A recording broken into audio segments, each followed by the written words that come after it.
د حضرت خواجه سید عبدالستار بادشاه د عرس په موقع په 18 جون د جمعې په ماښام 9 بجې په خانقاه عالیه کې د یوې سترې مشاعرې اهتمام شوی و، په کومه کې چې د پښتو، هندکو او د اردو ګڼ شمېر شاعرانو نه علاوه د علاقې او د لرې نه راغلي ډېرو خلکو برخه واخیسته.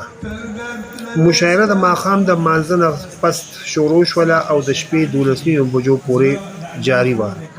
په دغه موقع باندې ناصر علي سید، عباسین یوسفزی، جلبل اشنغری، شهاب بنوسی، اطلس او زرګل ګل نه علاوه په ګڼ شمېر شاعرانو برخه واخیستله.